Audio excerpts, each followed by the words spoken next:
Terima kasih atas kesempatan yang diberikan kepada kelompok kami.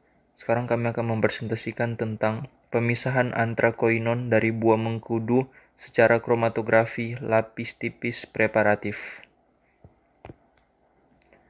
Tujuan percobaan ini pertama, mengenal dan mengetahui proses pembuatan kromatografi lapis tipis preparatif.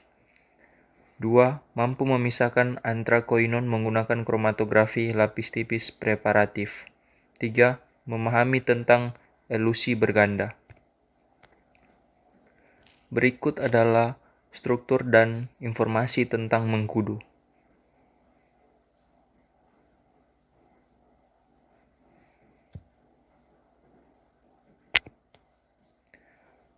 Bahan-bahan yang digunakan ada buah mengkudu, heksana, etil asetat, metanol, dan reagen Born Traeger. Alat-alat yaitu timbangan gram, mortar dan stamper, TLC camber. Terus ada perbedaan plat KLT aluminium dan lempeng silika kaca. Plat KLT aluminium itu digunakan untuk analisis, sedangkan lempeng silika kaca digunakan untuk preparatif. Cara kerja, pertama pembuatan lempeng fase diam preparatif. Silika gel ditimbang, ditambah H2O 100%, dimasukkan ke mortar. Suspensi silika dicetak. Kaca disiapkan, dibilas dan dibersihkan dengan alkohol. Cetakan silika preparatif.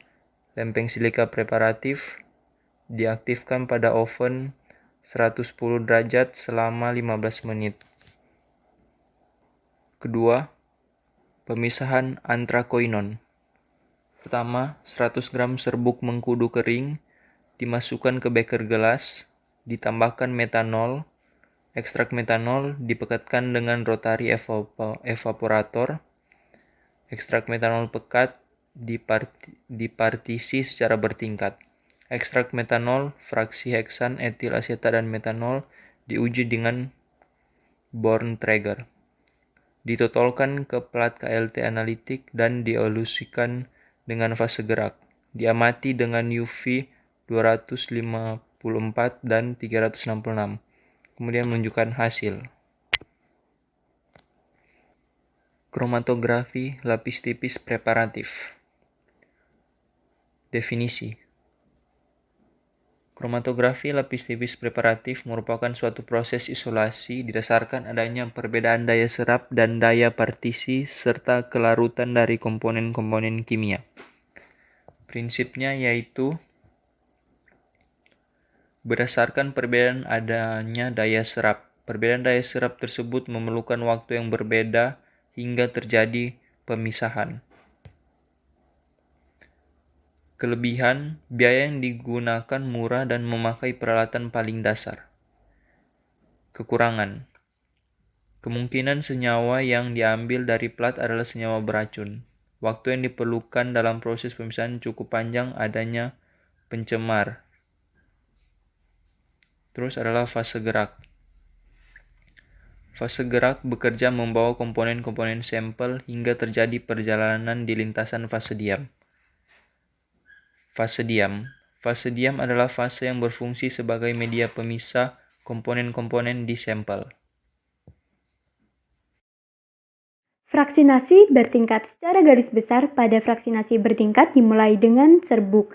Di dalam serbuk ditambahkan suatu pelarut yang bersesuaian dan memiliki kepolaran yang berbeda, maka akan diperoleh ekstrak dari hasil ekstraksi yang mengekstraksi sesuai kepolarannya. Setelah itu, ekstrak tersebut dimurnikan hingga menjadi fraksi. Tahapan berikutnya adalah fraksinasi bertingkat, yang mana akan memiliki kandungan senyawa yang lebih berkurang daripada sebelumnya, alias berkurang dibandingkan dari subfraksi sebelumnya. Fraksi tersebut dimurnikan kembali sehingga menjadi subfraksi. Subfraksi tersebut dimurnikan kembali sehingga menjadi subfraksi, begitu pula seterusnya yang mana bisa sampai menghasilkan 3 atau lebih subfraksi lagi. Subfraksi yang telah murni akan menghasilkan senyawa isolat. Itulah yang dimaksud dengan fraksinasi bertingkat.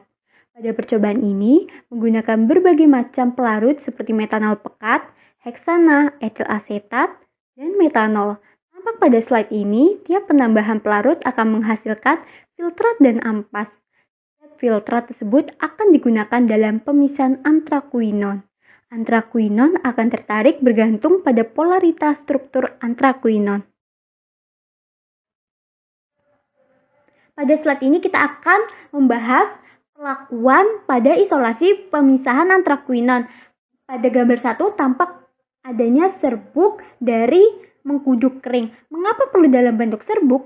Serbuk tersebut bertujuan untuk memperkecil ukuran dari simplisia dan memperluas bidang reaksi.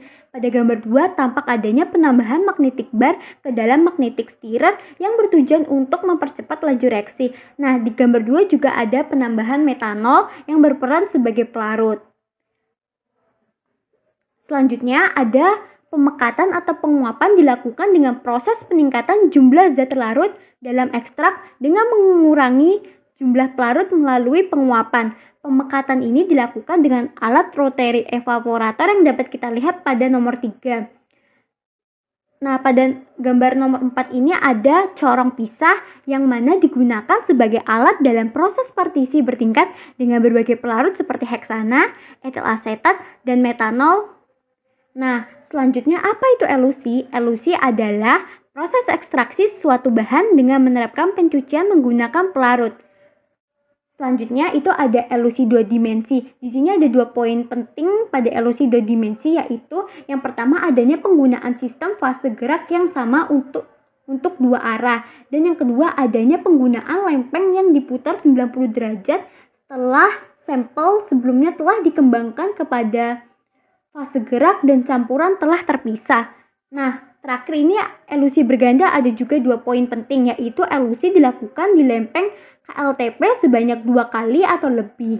Setelah hasil lempeng dielusi pertama selesai, lempeng dikeringkan dan dielusi kembali. Pada slide ini tampak data dan hasil rendemen.